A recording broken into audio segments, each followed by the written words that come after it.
Body wash genie. Wishing for a body wash made with natural ingredients? Dr. Squatch has got you covered.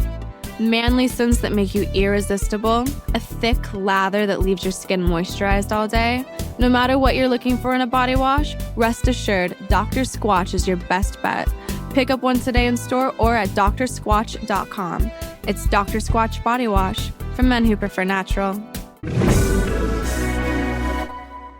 Welcome to Mind Love, episode 334.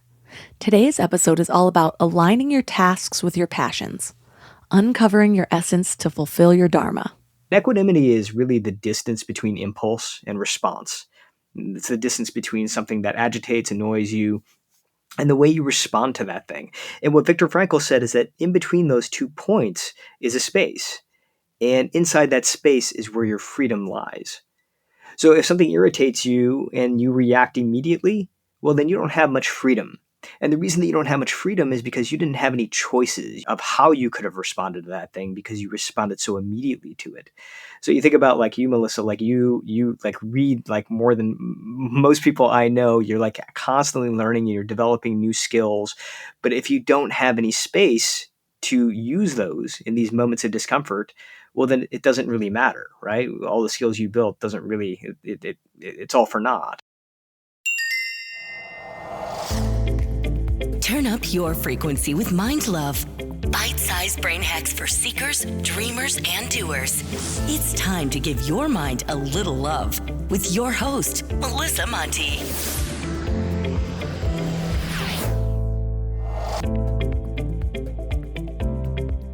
If this is your first time giving your mind a little love, don't forget to hit the subscribe button. Mind love is a habit, and the more you give your mind that love and intention, the better you'll feel about yourself and your life. Plus, it's really a win-win because more subscribers means Mind Love attracts even more amazing guests to bring you their wisdom. So don't forget to subscribe. Do you ever look at other people smiling, happy, thriving, and think, why does it look so easy for them? Here I am, struggling, stressed out, overthinking, overwhelmed, just spinning my wheels, and it looks like she's just gliding through life with ease. I've come to believe it's all about purpose.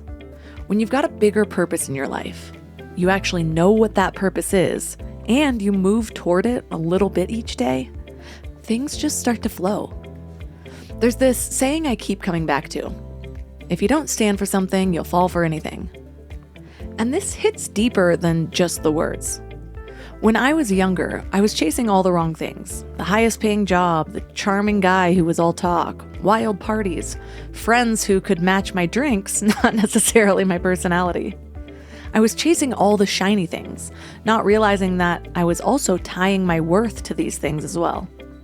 It took the world knocking me down pretty hard to finally get the courage to rebuild my life from the inside out. Piece by piece, I discovered what mattered to me. I began to understand my values, the unique vision I had for my life, and what genuinely gave me a sense of purpose. But then, another hurdle. I had all these life plans, but I couldn't seem to align my life to any of them. It's one thing to feel lost, but it's an entirely different thing to know where you want to go and feel stuck where you are. Here's my point. Once I figured out how to align all of those things, my purpose, my dreams, my daily actions, that's when my whole world shifted. It was like turning into a magnet for good things. Opportunities just started coming my way without me having to chase them. People sought me out. Work started feeling fun and easy. This sense of purpose is known as Dharma in the Hindu philosophy. It's not just about what you do, but who you are at your core. And just imagine living a life where every decision, every action aligns with your deepest values and passions. It's not just about satisfaction. It's about thriving in your truest form. That's what it's like to be aligned with your Dharma. I recently came across this really fascinating study. It measured the intensity and frequency of emotions. It's called the Spain Scale of Emotions, which stands for Scale of Positive and Negative Emotion. Well, guess what they found out to be the highest level of feeling? It's not love. It's authenticity. It's being who you truly are. It's aligning all of you with your knowing. Imagine never experiencing that. And not just never experiencing the full range of positive emotion, but never experiencing you, who you truly are. Because, hey, there's a bonus next year, and starting over feels too daunting. Or, I don't really know how to get from where I am to where I want to be. What's harder? Really think about this question. What is harder? A short period of uncertainty while you figure out what's right for you? Or a whole lifetime of a slow, dull pain that something's missing and you aren't making the most of this beautiful, magical existence? Well, that's our focus today. Dharma, and how to inch closer to that sense of purpose every day. And while I'm not the expert on Dharma, as I'm not an expert on Hindu philosophy, although it really does interest me and I love everything that I learn about Hinduism, I have the perfect person that can speak to this so that I don't miss anything. He's on the faculty at Harvard University and the author of Everyday Dharma, The Timeless Art of Finding Joy in What You Do. 3 key things we will learn are how to uncover the bright spots in your life to reveal your true essence and unearth your unique purpose, secrets for balancing personal goals with real-world demands, and how to conquer discomfort with grace and gain the power to expand your boundaries. Also, now is the absolute perfect time for this episode because doors are open for the founding group of Mind Love's brand new Soul Strength Activation. This program is an opportunity to work with me in a small group. It's the most intimate and exclusive program I've ever had. Over 3 months, we will access your inner power, reprogram your mind for unshakable self-belief, and build the life that truly fulfills you, 1 week at a time. It's also your one-time chance to do this together at over 50% off what any future group will be. So head over to Instagram at MindLoveMelissa for more info. You'll see it all over.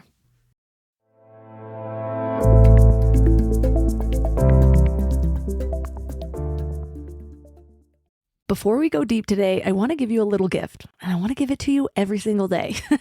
It's called the Morning Mind Love. I know how life can be. You're all fired up after an inspiring episode, and then a new day or a new challenge comes at you, and it's just hard to keep up that energy. Well, the Morning Mind Love is kind of like an oracle from your higher self to help you start each day with a positive focus. Plus, when you sign up, you get 2 free gifts, a 30-minute binaural meditation and 30 days of journaling prompts to help you remember who you truly are. And it's all completely free. So join over 9,000 people and go to mindlove.com to sign up or text the word morning to 33777.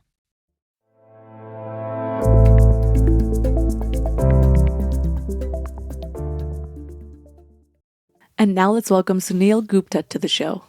Melissa, it's so good to be here. So what inspired your recent book on everyday Dharma? Yeah, Dharma is your essence. It is, what we share with the world through our expression. There's an equation that I like to keep in mind, which is Dharma is equal to essence plus expression. So when you're expressing this part of you, then you come alive in a brand new way. You feel confident, you feel creative, you feel lit up.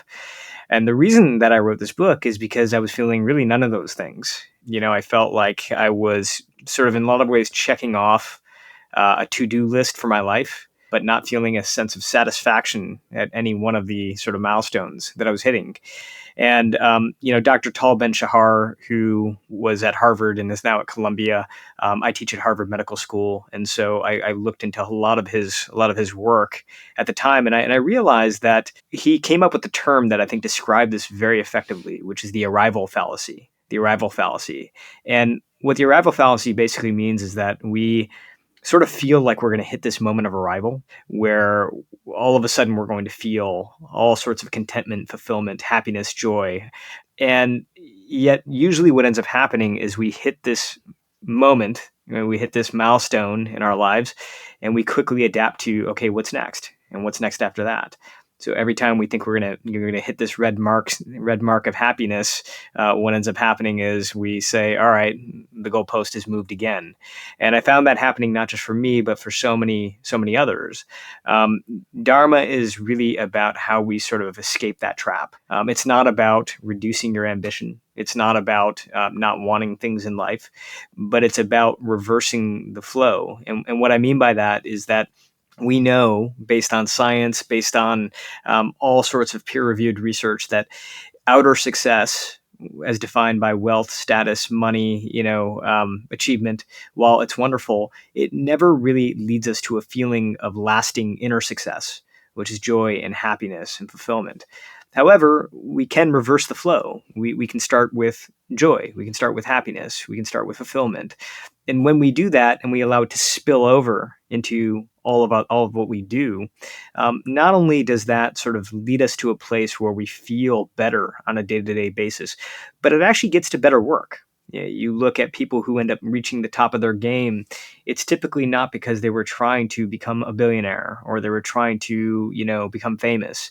It was because they loved something and that thing was filling up their cup every single day. And they allowed it to spill over into everything else in their life in a way that ultimately led them to where they are.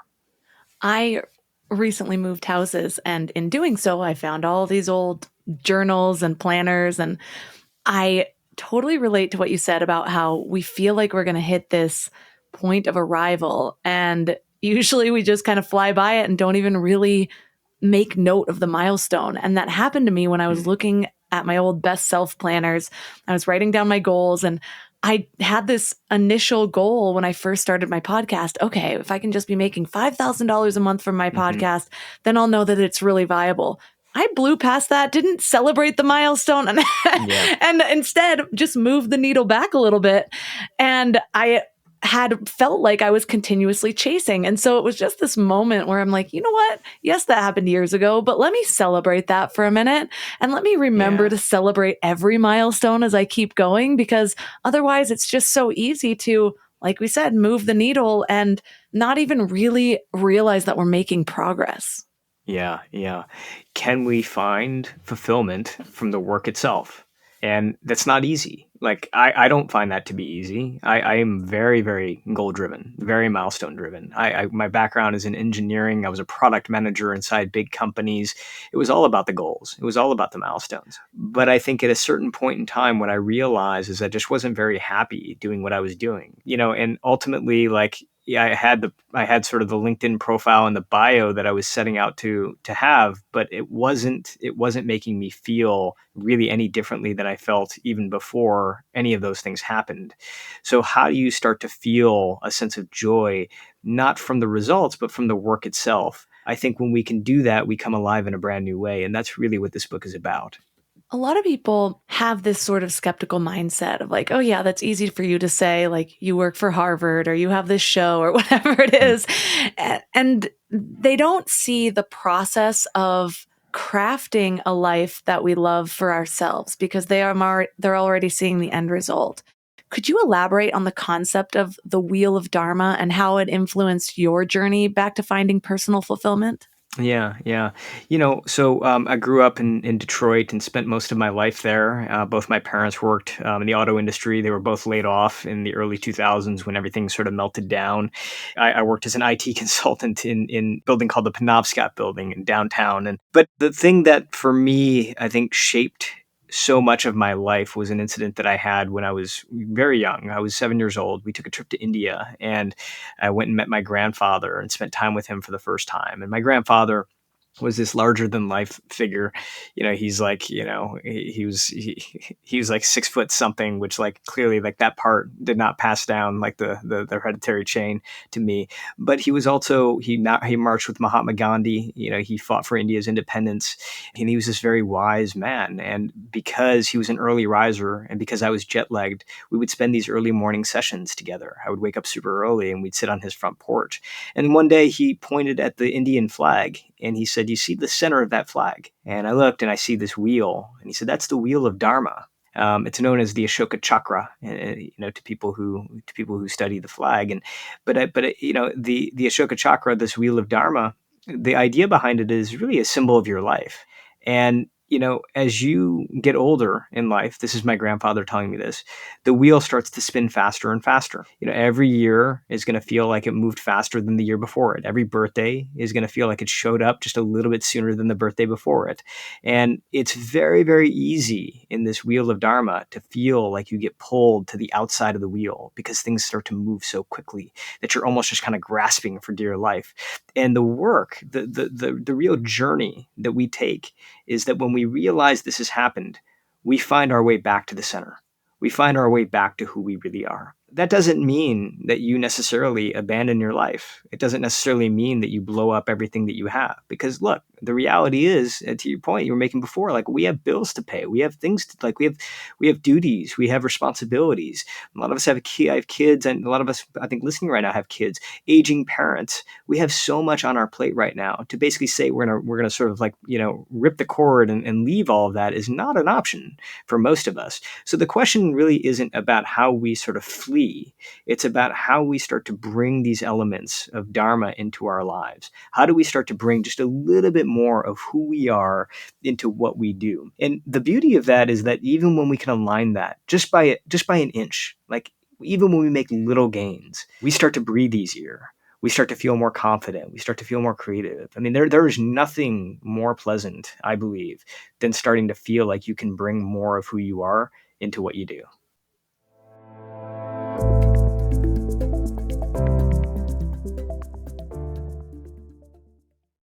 You know what's funny?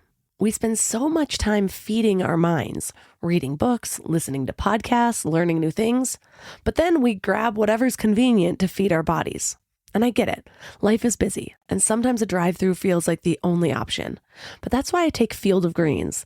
It's a greens powder made with whole organic fruits and vegetables. No extracts, no lab-made stuff, and just 1 scoop a day gives you simple, real nutrition. Field of Greens feeds your body with fruits and vegetables medically chosen to support your heart, vital organs, and immune system. And let me tell you something. Since I started taking it, I've noticed these little changes that show me how nutrient depleted I must have been before. Like the ridges in my nails, gone. My sleep, so much better. And my stomach just feels happy. You know that dreaded afternoon crash that has you reaching for more coffee or sugary snacks? Well, that's not happening for me anymore. When your body is actually nourished, it runs so much better. I've tried other greens powders before, but Field of Greens is genuinely different. The quality is next level, and you can taste it. It's become my go-to, especially on those days when my eating isn't exactly Instagram worthy, because we all have those days, right? And here's the thing. They are so confident that you'll love it too, that they offer a 100% money-back guarantee. That's how much they believe in their product. So I got you 15% off your first order and free rush shipping. Visit fieldofgreens.com and use promo code MINDLOVE. That's promo code MINDLOVE at fieldofgreens.com. fieldofgreens.com. I don't know why it took me so long to invest in good bedding. I resisted it for years, but something flipped in me about 3 years ago. And now I'm basically a pillow connoisseur. I've tried them all, and I get weirdly excited about good bedding. Because here's the thing. We spend a third of our lives in bed, and the quality of that time affects literally everything else, which is why I'm so excited to tell you about my latest obsession, Lagoon Sleep Pillows. What sets them apart is their matching system. You take a quick 2-minute quiz about your sleep style and your preferences, and then they match you with your perfect pillow. I was matched with their Otter pillow, and I am so impressed. Lately, I've just needed more support, and this seems to cradle me in all the right places. I'm also low-key obsessed with their travel pillow, which I use for way more than just travel. I actually hug it, use it as leg support, and of course, take it on trips with me. Well, the secret is in their adjustable fill. You can add or remove it to get that perfect alignment for your spine. A study even found that the right supportive pillow can improve sleep quality by 63%. And Lagoon lets you try their matched pillow for 100 nights risk-free. Free returns, no questions asked. Falling asleep has never been easier. I toss and turn less and just wake up feeling refreshed every morning. Go to lagoonsleep.com and take their awesome 2-minute sleep quiz to find your match. Use the code MIND for 15% off your first purchase.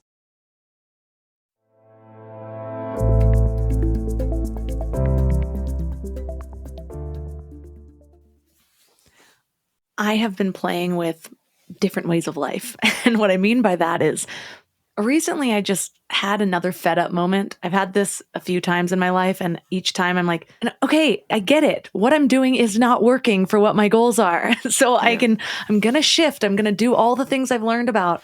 I'm not going to pretend that just because I read about them, it's going to affect my life. And so lately I've been playing with that, with just how I spend my free time. Like, what am I watching or not watching? And so lately I've just been filling all that time with like meditation, inspiring books, all the things.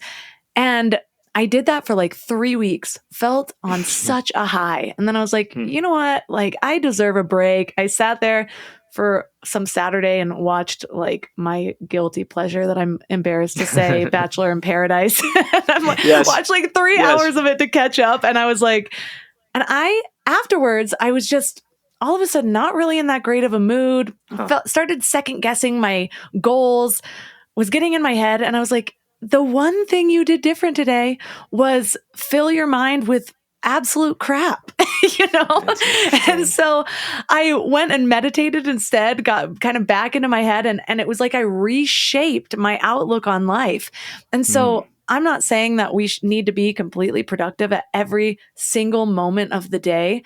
But for me, maybe I am. Like maybe I do need that because the awareness of how I felt after just a little bit of brain poison, as I like to call it, was completely different.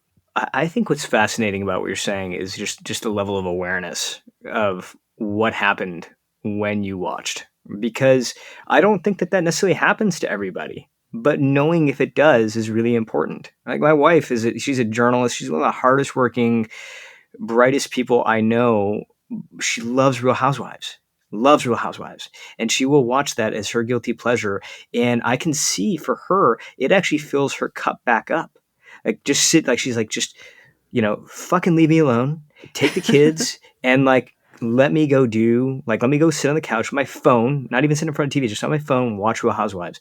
And after a half hour, it's unbelievable. She's refreshed, right? Now for me, I would have the opposite effect. That show makes me super anxious. We have tried watching that together, right? But just knowing, like I think one of the most important tools that I think is in this book is to have your sort of energy, like your energy list. And by that, what I mean is literally taking a piece of paper and drawing a line down the center. And on one column, knowing what enhances your energy, and on the other column, being aware of what detracts from your energy. And it's not to say that we can like avoid that stuff, right? There are people in our lives that we deal with, that we must deal with, that detract from our energy. There are meetings, there are schedules, there are deadlines, there's things that can detract from our energy. It's not saying you are going to run away from any of that stuff, but just knowing what that is really, really important so that you can fuel yourself in the right way before you go there. And then, equally important, what enhances your energy, right? If it's a half hour of Real Housewives, great. Like no judgment, go do that, right? If it's meditation, I think like Melissa, you and me are probably more on the same wavelength. Like know that about yourself. And so that anytime you're looking to refuel, you can pull this piece of paper out, or if it's a list on your phone, and pick something off the menu and go do that. So true. And for me, I do know it's different seasons of life. Around Christmas, I can watch the cheesy rom-coms and feel great about it. Yeah. But right now, I have a couple of secret goals that I'm working on. And so I can feel like every time I detract from that. And so I have to check in with my energy frequently to be like, okay, what is working for you now? Is what was working for you last month still working now? Have your goals shifted? Are your values the same as they were 4 years ago when you last really did a deep dive? All of those things. It's just me coming into alignment with this version of me that exists today.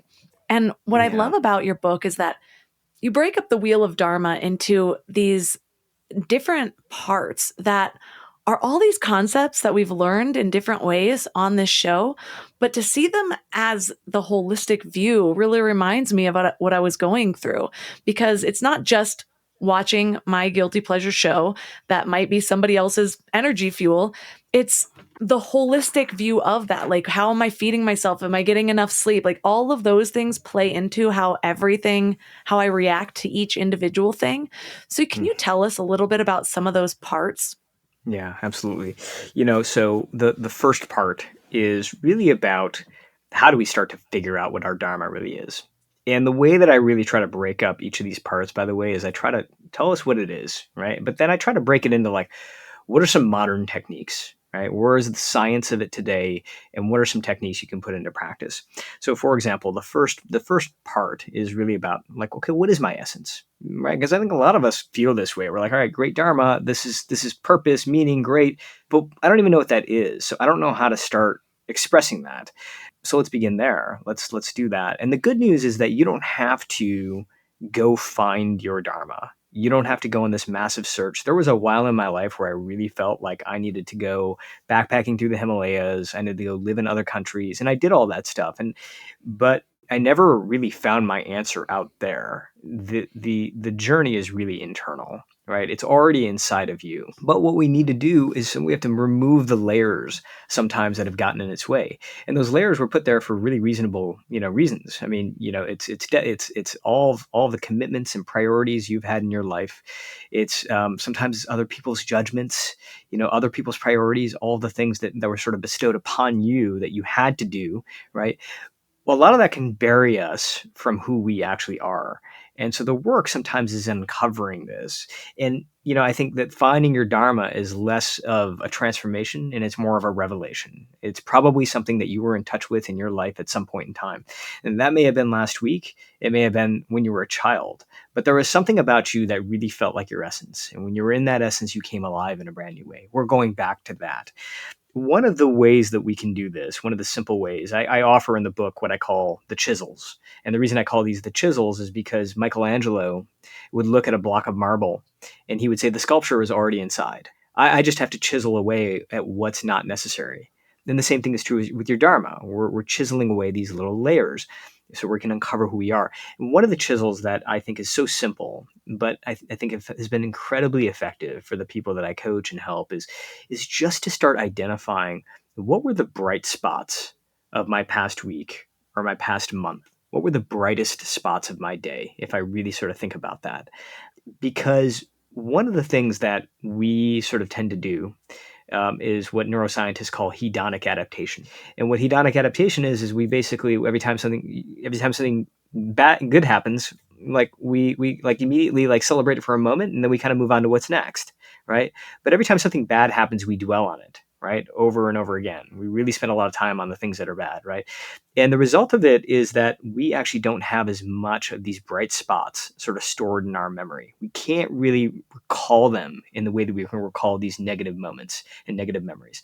So there's some work here, some reflection really to kind of think about what were the bright spots of my day. If I think back to my past week, if I think back to my past month, on a day-to-day basis, where was I really starting to feel that? When you can start to identify these bright spots, they can be like little portals, like little windows back into your Dharma. There's a great story. Can I tell you a story about like these bright spots? Definitely. Karen Struck was a nurse. She's working inside an ER. She really I think decides this is like her path. Like she goes full into nursing, but she feels like something's missing. Like a lot of us, she's showing up and she's starting to feel like I'm not really kind of enjoying this is the way that I want to be enjoying this on a day-to-day basis. She's doing very well. She's getting promoted. And one day she gets promoted into a very senior role inside an ER. She's the chief nurse in this ER at a major hospital. And part of that role involves now doing paperwork, doing a lot more paperwork, right? And it tends to be the part of the role that nobody likes to do. It's one of the downsides of being promoted is now you have to deal with all this administrative stuff. But as she started to do this paperwork, she starts to realize I actually really like this stuff. I like doing these forms. I like filling these things out. And she's like, why? Why do I like this so much? And what she realizes is that because every time she fills out a form, she gets to tell a patient's story, not just about the clinical details, but about who do they love? What do they love to do? Who's at home? She's almost painting this little picture of this person. And she realizes that those are the bright spots of her day. Every day, she looks forward to that patient paperwork the way that nobody in her role before her ever looked forward to it. So she starts to realize wow, writing about these stories is something that I really love to do. How do I start to spend more and more time with that? And the way she does that is that she starts to spend a little bit of creative time every day. She's got a busy schedule, but she starts to spend just a little bit of time, a few moments here and there, starting to write about what she saw in the hospital, starting to share these patient stories. Eventually, those little lines turn into paragraphs. Eventually, they turn into pages. And eventually, they turn into screenplays. She, after 10 years, gets a screenplay published. It becomes a movie, and then she starts to work in television. She becomes like works on some of the hit shows, medical dramas on network television. It all started because she was identifying this like bright spot in her day. And I'm not even saying that, by the way, you need to like have like your bright spots grow into some major other career the way that Karen's did. Even if she didn't go into television the way that she did, she was starting to realize these parts of her day that she like loved, and she could start to bring a little bit more of who she was into what she was doing. That reminds me of when I was first figuring out, at the time I was calling it figuring out my purpose. And I was actually sitting there like, okay, I'm going to buy books on finding your purpose, and I'm not going to skip the cheesy exercises and pretend that it's applying to me magically. And what I realized was that I had started to develop this belief that I could never follow through on anything. And in my work, I ended up uncovering that I had somehow adopted that from my dad having ADD, and like adopting his story that I heard from my mom after he'd passed. It was a whole thing. But I also realized that, as you said, how we highlight all of the negative aspects or the negative thoughts about ourselves or a situation, I was seeing that I would start these things with great enthusiasm and then dial back. And so my story was, maybe I'm just not meant to follow through on something. But what I started to see when I was identifying what actually brought me joy about everything was that I loved big picture planning, and I didn't so much like the little tasks, which, yes, I'm sure that's a problem with a lot of people. However, how I learned to mitigate it was setting plans on when I could outsource. And so I couldn't do it immediately. I didn't have the money to do that immediately, but seeing that there was a light at the end of the tunnel, not, okay, well, I've built this thing and now I have all these tasks to do every single day for the rest of my life. That was what was overwhelming me and getting me to dial back on some of my dreams. But when I could see like, okay, well, after 3 months, then this should be happening. I could at least outsource this a little bit. How can I streamline my processes a little bit more? It became, again, like I was bringing the big picture to all of these little tasks, and it kept my enthusiasm going forward. And clearly I'm still doing mind love, which is kind of what ended up setting me off into that path.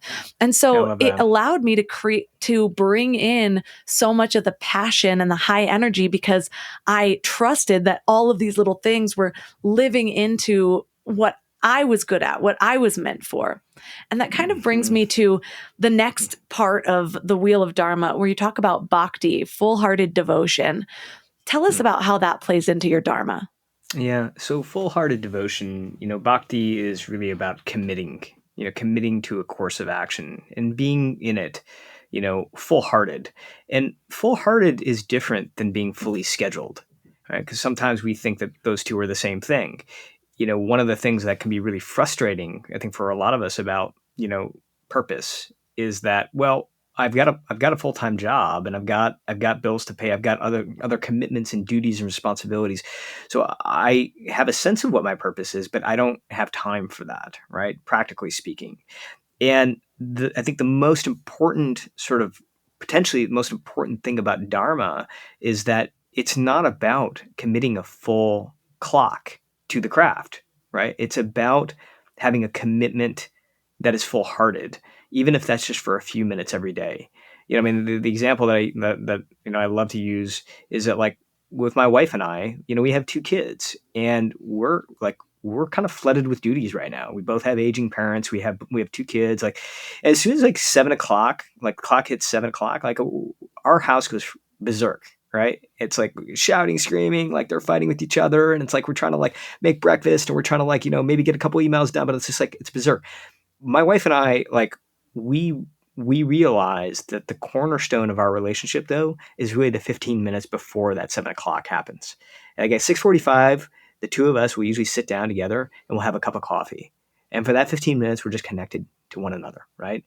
And what we realize over time is, like, we can sometimes go weeks, if not months sometimes, without getting like a date night or getting real like focused time together, right? It's long periods of time will pass, not by design, but because just the practicalities of it all.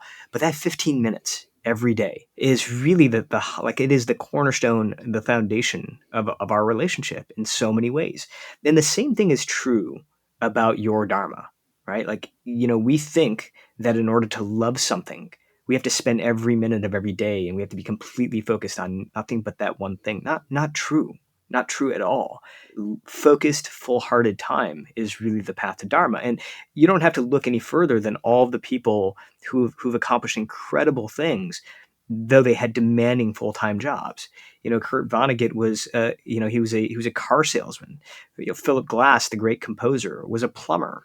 I talk a lot about in the book about Toni Morrison, and I tell the story about her as a single mom of 2 kids who had a full-time job but wanted to be a writer, like it was something that she wanted to do. And she literally turned scraps of paper into mountains of scraps of paper, which ultimately turned into Nobel Prize winning literature, right? But that happened from her writing on a bus. But when she was writing on that bus, it was full hearted. She was completely focused on that one thing, right? So again, it is about, even if you have minutes every single day, even if you have seconds every single day, can you make those moments as full-hearted as possible? It's so much more important to be full-hearted than to be, full scheduled and partly hearted, half-hearted.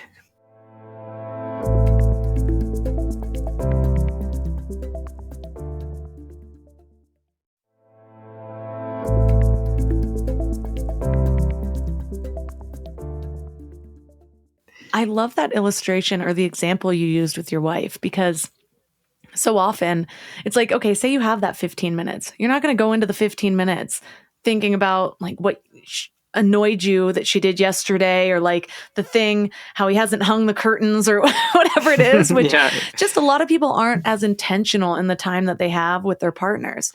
And in that same concept, we're not often as intentional with our dreams, even if we do have just 15 minutes a day to think about them. And so then we go sit to our computer and we're like, well, I'm going to make this digital course, or I'm going to work on creating this LLC. And then we don't even realize how much of our time is spent second guessing or doubting that, rather than okay, yeah, maybe those doubts are valid. I will write them down so that I can solve them, rather than just let them live in my head rent free, talking me out of my biggest dreams. And it just resonates so deeply with me right now, because I've been going through the Silva mind control method. And so much of that it involves sitting there visualizing and really making the time to visualize, which is something that I've known for 15 years. But again, it's we read about it and think it's just applying. We're not. Are you really taking 15 to 20 minutes a day to sit there and visualize every detail of your ideal life or what you want to create?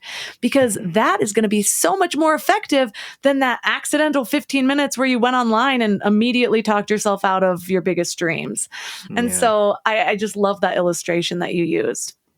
Yeah, no, I think it's so important, because there are so many people who I know who become disheartened by the idea of we don't have enough time, right? And it's interesting, because this is really what the next chapter, the next part of the wheel is all about. It's called prana, which is all about energy, right? And what we often sort of think about is time, but one of the things I've realized now as a researcher is that if you look at leaders and teams and people who tend to fizzle out in their lives, people who fall out of their dharma and never able to really express it, they very rarely do they run out of time, or even do they run out of talent. What they almost always run out of is energy. Right? We just don't have enough energy in the tank to go do what we do. I really believe that energy is the bridge between who we are and who we want to be. Right? And if we don't have energy, you can have the best vision, you can have the best goals, but you're just not going to be able to reach that potential. And so what that means then is that while we have, I think, spent a lot of time, a lot of effort learning how to manage our time, we have to-do lists, we have techniques, we also have to learn how to manage our energy. And so that's really what that next part of the wheel is about. It's called prana, which stands for extraordinary energy. And one of the practical techniques inside this chapter is what I call rhythmic renewal, which basically means, instead of waiting for long breaks or vacations to take moments of rest, you're taking frequent, focused breaks every single day. In fact, the average high performer that we study across all different walks of life is taking somewhere around 8 breaks every single day. 8 breaks. which I know, like, usually when I talk to like leaders, like, executives, teams about this, like, they're like, who has time for 8 breaks? Like, anybody, like, who has time for 8 breaks? Like, our lives are so back to back to back. Every time we finish one thing, we feel like we're late for the next thing. But, the model that I offer is what I call the 55-5 model. 55-5, which is pretty simple. It's for every 55 minutes of work, you're taking 5 minutes of focused, deliberate rest, right? 55 to 5. And you might hear that and say, like, how does that help me? Because right now I'm like struggling to have like time in my day. Like, I feel like I never have enough time. And what you're telling me to do is to shrink each hour by 5 minutes. If I was working an 8-hour day, like, I'm shrinking my day by 40 minutes. Like, how does that help me? And the reason that it helps you is because what the science says is that if you take these 5-minute breaks, each of those 5 minutes is making the other 55 minutes far more effective, far more creative, far more collaborative, far more energetic. Like, all of the qualities that we associate with high performance, all of the qualities we associate with success, you will have more of that during that 55 minutes, right? And so one of the things that's been really interesting for me is, as I start to play this out with teams and with leaders and see how they behave and see how it works for them, the feedback that I get is extraordinary. It's like, wow, this is very, very simple. But for the first time in my life, I'm actually experiencing as much energy at the end of the day as I did at the beginning of the day, just by taking these 5-minute breaks throughout. That is so profound to me right now because, first of all, I had an app that helped me time block my time, and it was always telling me to get up. And I'm like, why are you trying to detract me from my goals? But one thing I've been focused on recently, I've been running again. And I used to run cross country in high school. And I have been playing with the ideas of intervals again because I know how much that improves my performance. And so, in the same way, whereas, okay, you're running 6 miles, if you stop and run in intervals, then you can run so much faster overall, even like your end time, by taking those minute breaks or 30-second breaks between a 8-minute sprint or whatever it is. And Yeah. not that I'm sprinting for a full 8 minutes, but you know what I mean. And so it's like those little breaks help my body get used to running at a different pace when I am running. And so then on my next race, my overall time is a lot faster because I wasn't like, okay, starting out at a certain pace and then slowly dwindling down, which is the same thing that we do in our work.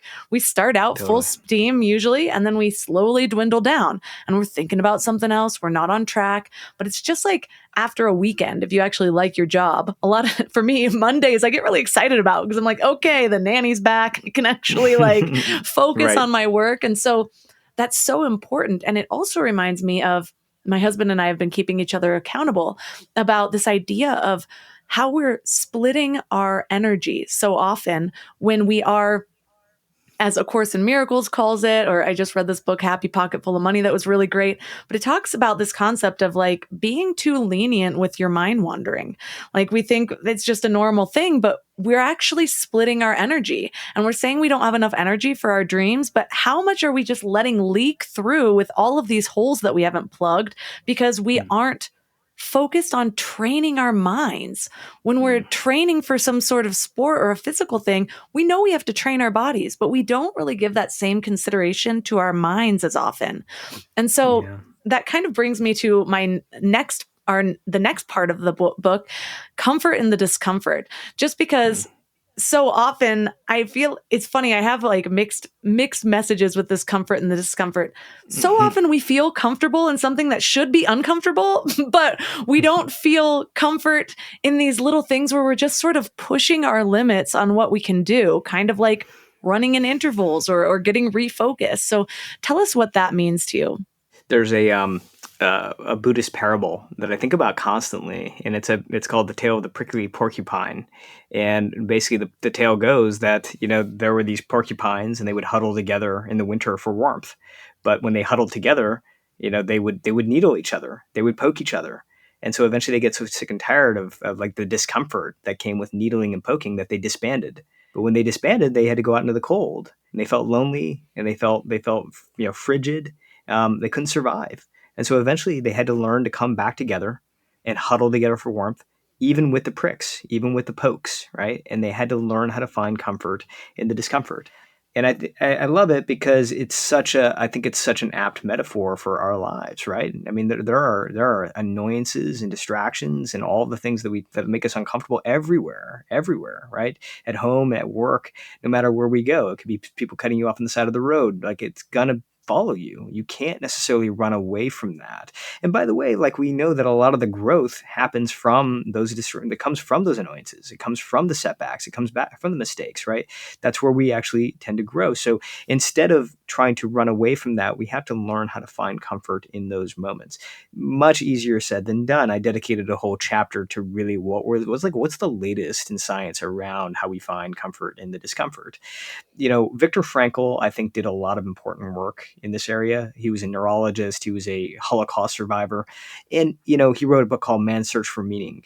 And one of sort of the terms that I think he helped popularize was equanimity. Equanimity. And equanimity is really the distance between impulse and response. It's the distance between something that agitates, annoys you, and the way you respond to that thing. And what Viktor Frankl said is that in between those 2 points is a space. And inside that space is where your freedom lies. So if something irritates you and you react immediately, well, then you don't have much freedom. And the reason that you don't have much freedom is because you didn't have any choices. You didn't really sort of weren't able to draw any of the choices of how you could have responded to that thing because you responded so immediately to it. So you think about, like, you, Melissa, like you like read like more than most people I know. You're like constantly learning and you're developing new skills. But if you don't have any space to use those in these moments of discomfort, well, then it doesn't really matter, right? All the skills you built doesn't really, it's all for naught.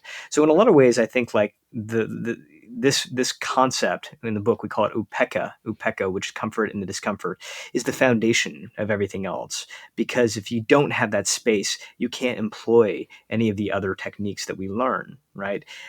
One of the ways that I think about finding comfort and discomfort, it's a ritual that I offer in the book, is called finding a home base. Finding a home base, which means that whenever something is agitating you or irritating you, whether it be at home or whether it be at work or wherever you are, having a simple gesture, something simple that you can do to come back to yourself, come back to your home base before you respond to that thing. Now, for me, it's really like, it's very easy. I like to put my hand on my chest and just kind of give myself like a little pat, right? And just that simple gesture is almost in some ways like a little reset button for me. It just kind of gets me back to myself, and I literally just tap myself a couple of times, and it's like just a little bit of comfort, right? It's a little bit of love. Even if the things around you aren't giving you love, you can give yourself that little bit of love in that moment, and that kind of extends this distance between impulse and response. Some people like more mental, more visual, right? Like, so a lot of people I work with, they don't do anything physical, but their way of getting to a home base is by literally imagining themselves like petting their dog or visiting a stream that they used to love when they were a kid. There's like something visual that they come back to in these moments of irritation.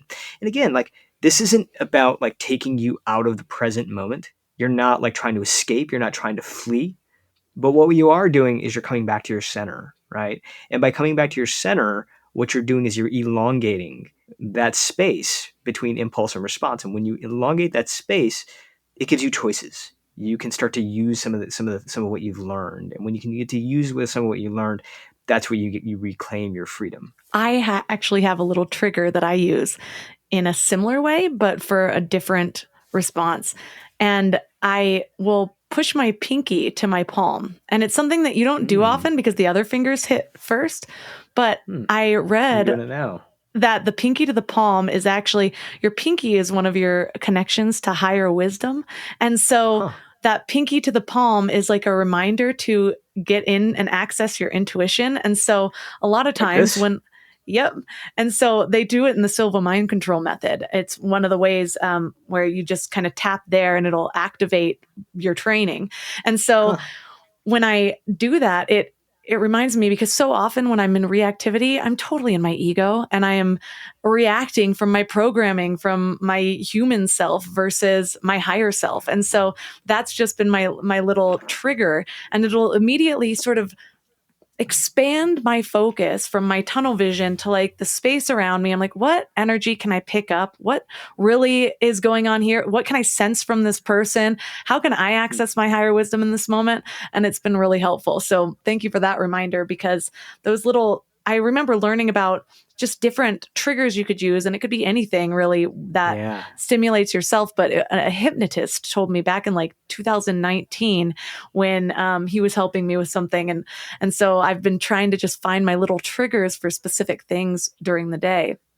But there's I another. love that. I love that. Well, I was just gonna say, the other day I was talking to somebody about this exact thing, and he told me he loves to wiggle his toes. Right, Ooh. so like in the middle of a meeting or difficult conversation, just wiggles his toes, and that's his home base. I love pinky to palm. I'm gonna try that myself. Yeah. And I like the wiggling the toes. The first thing that came to my mind was, oh, I bet that would help me remember to be grounded, because it's something that I do. Mm, I've been doing yoga for like 16 years now. And when I'm like standing tall in mountain pose, I always will expand my toes and kind of push them down. I'm like, I bet I can use that in other situations as well. And so no, it's I interesting. realized like finding things that work for you is really effective, because you already have been giving meaning to different things your entire life. So might as well use that meaning that you've already created. Yeah, And yeah. God. the next part of your wheel is all around high play. And I am so excited to talk about this, because people have these ideas in their mind where it's like, okay, find my purpose, where work doesn't feel like work anymore. But then when they start working on it, it's like they forget that that's the goal, is to find the Yeah. joy in their moments. And then they're like, oh, it's too much work. I'd rather just feel comfortable going over here. And again, not saying that you've got to leave your job to do this, but we take ourselves too seriously so often. So Yeah. I'm curious to hear what your interpretation of high play is and how it fits into our Dharma. Can I just say, Melissa, like I'm one of those people you just described. I take myself too seriously. I'll go find something that like I love to do, and I'm like, oh, I love to do this, and then like I start working on it, and then all of a sudden I'm like in serious mode again, and it happens to me all of the time. This was the hardest chapter for me to write, because I had to remind myself that, like, with any of this, I'm not writing as an expert. I'm writing as somebody who needs this. And so I need to go figure this out. And what is this sense of like blurring the lines between work and play? And why is it that so many like high performers, people who have achieved the very, very top of their game across all these different fields, have talked about this? I think the scientist who probably brought most of this to the forefront was Mihaly Csikszentmihalyi, who was the author of Flow. And what Csikszentmihalyi said before he died is really that, like, there are sort of two sides to our personality. There is the autotelic side, and there's the exotelic side. The autotelic side is the side that like loves like the process, like really like digs into like the work itself. Then the exotelic side is the side that cares most about the goals, right? The deadlines, the achievements, the metrics. And I think the myth that he helped really kind of dispel is that people who are highly successful are very exotelic in nature and not autotelic in nature. In other words, they care about the goal, like they're the eye on the prize, right? Like keep your eye on the prize type of mentality. What he found is that like equal, if not more, number of people who are actually autotelic in nature, meaning like it's not that they don't care about the goal, but what they care about more is the work itself. In the book, I call this the music mindset. The music mindset, because if you think about music, when you listen to music, you're not listening to it in order to hear the last note, right? You're listening to music because you want to enjoy every single note in between, right? And I think as kids, we really kind of understand the music mindset. Like we're kind of like in it to be in it. We're not in it for it to end. But I think as adults, we kind of lose that. And so I think the question is, how do we start to kind of bring some of that back? And I think it's really about tapping into this autotelic side of us. And one of the ways that I talk about in the book of doing that is what I call high quality habits. And the way that I define that in the book is that like a high quality habit is, we tend to think about habits as like something that is good for us, right? Like we want to build like good habits. But the problem is that sometimes good habits are not habits that we enjoy. A high quality habit is a habit that is good for you and you actually enjoy doing, right? And if you can find even just a small set of those things, doubling down on that is really, really important. Kevin Kelly, who is the founder of Wired magazine, said that too many people spend their time trying to find like better ways to do their tasks. But instead, what we should be doing is we should be spending time figuring out tasks that we never want to stop doing, right? Because we enjoy it, like we really love it, right? And so when we can start to really kind of identify these high quality habits in our lives, these things that we don't want to stop doing, that's when we start to see real results. Yeah, before I became an author, I was a startup founder. I started a company called Rise, and we did one-on-one nutrition coaching. My father, had an emergency triple bypass surgery, and he's in his 40s. He was rushed to the hospital. We nearly lost him that day, and he was able to rebound his health through the help of a health coach. Insurance helped pay for it, and we were lucky in that way. And he ended up adding like decades to his life as a result of that. And basically, Rise was about how do we bring that service to other people. And one of the things that I realized is that people would often come to our platform looking to lose weight. And they would often say, like, I want to cut out carbs. Like, I want to cut out carbs altogether, right? Like that was like the enrage sort of thing, especially when I was starting the company. But what I realized is that like most of those people loved carbs, right? They loved pasta, they loved bread, they loved rice. And the problem with that approach is that like every day would feel like a slog for them. And so they would get some results in the short term, but eventually like their willpower would run out and they would gain any weight back that they had lost. But when we found little habits that people loved to do, right? For example, drinking a couple of glasses of water like before every meal, right? Or in between meals so that you're hydrating yourself and you're keeping yourself satiated. That was a habit that people started to kind of fall in love with, right? They would like put like flavorings in their water, like natural flavorings in their water. They would carry around cool water bottles and they would turn it into something that like they actually enjoyed. And while they didn't get as much like of a drastic result in the first few weeks as you would have if you like cut out carbs altogether, the results came and they lasted over time. And the reason that they lasted over time is because they were having fun with it. Like they enjoyed it, right? So that is one of the ways that we can start to blur the lines between work and play is by finding these little habits, these little things that we never actually want to stop doing because we actually enjoy it for the habit itself. I have found that the more I focus on the feeling I get after it, that's when I really start to create lasting habits. And this is one of the ways that like meditation is one of my favorite things to do. When I started meditating, I thought it was miserable. I'm like, really? I have to do nothing? And like, I'm just sitting there like thinking about all my worries and like what I have to do. And now I have connected it to this feeling of euphoria because I will sit there afterwards and I'm like, how do I feel now compared to before? And it's so connected because I kept doing it for so long that like when I feel tired or just disheveled or in a negative mood, there's so many triggers where I'm like, I need to meditate right now. And I get excited and like elated to do it. And that brings me to my last one that I think we'll have time to touch on today. But you talk about forgetting yourself to find yourself. And it reminds me of something that has been coming up in conversations in my household a lot about how I think Ram Dass or Alan Watts said this, but it's about how like you're getting to this place of no ego and the ego wants it so bad. And that's kind of the back and forth of the challenge of how when people are chasing something like enlightenment or whatever it is, it's like, yeah, your ego wants this and your ego wants to say that you have it, but the only way to get it is by actually forgetting the ego. So tell us how that plays into Dharma. As an Indian kid growing up in the United States, like I always felt like what you just described was like the terror in my life, right? Like if I was inside the temple, I was learning about egolessness, right? Because that in a lot of ways is like rooted in Hinduism.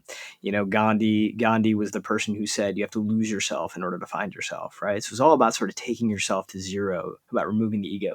But as soon as the temple doors would swing open and I was back in like Western culture, it was all about like, take life by the horns and like, get it done. And, and it was two very, very different sort of ways of looking at the world. And as an Indian, like growing up in America, like I always felt like how which side do I choose? And I think what I ultimately ended on is that we don't necessarily have to choose one or the other. But I think ultimately what I think that this game of Dharma, is a balance between force and trust. Right. So if trust is about becoming egolessness, emptying yourself to zero, and trusting the universe, force is about get it done, be gritty, hustle hard. Right. I think it is finding what percentage makes sense for you, what percentage of force makes sense, and what percentage of trust makes sense, because those two do interplay with each other. In a lot of ways, it's kind of like sailing. It's the wind is blowing in your sails, but you also have to sort of navigate the sail in the right way. So it is a partnership, and I think that partnership can be titrated. It can be dialed up and down the way that you want it to for different moments. Like for me, when I started writing books, I started getting invited to come speak in front of audiences. And that, like a lot of people, I was terrified of public speaking. Like I didn't like speaking in front of audiences. I would get scared. My hands would clam up and sweat through my clothes. It was embarrassing.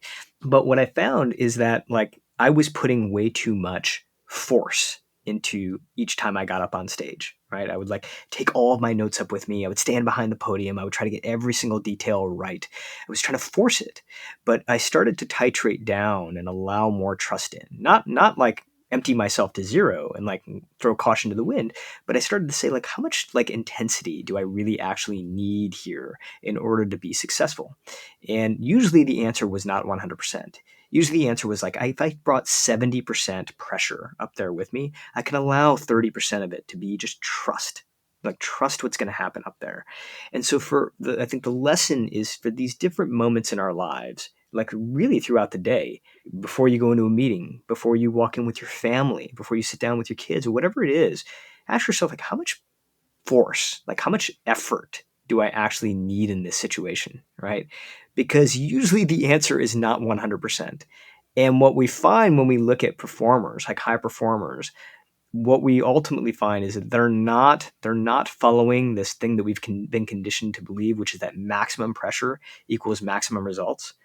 What they're actually doing is they're learning how to dial it down and dial it up based on the situation. What does it call for? But very rarely do I find anybody squeezing so tightly that they're at 100%. Usually they're titrating somewhere between 50% and 80%, even at work, right? They're finding sort of what's the balance there, and then allowing more of that trust to come in. And that's such a good piece of advice, even for this overall concept that we're talking about, because the amount of people that reach out to me that they're like, I just can't find my purpose. And I'm like, it seems like you're putting a whole lot of pressure on that. Maybe find your play or find your passion or find just anything in your day that lights you up and lean into that and then see what unravels. Maybe the next step will be revealed to you. And so thank you so much for all of the energy and effort that you've put into this book. It's so enlightening. It's so helpful for people that are on that journey. And even in the middle of it, I'm going through a transformation right now, and just coming back to these concepts is so helpful. And we only got to 6 slices of the pie. So if you want those last 2 pieces, go check out his book. For listeners that are interested in learning more about you and your book, Everyday Dharma, where's the best place for them to connect?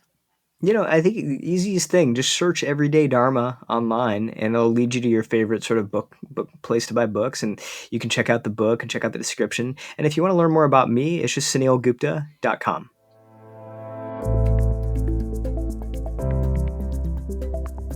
All the links for this episode will be at mindlove.com/334. Your challenge for this week is simple.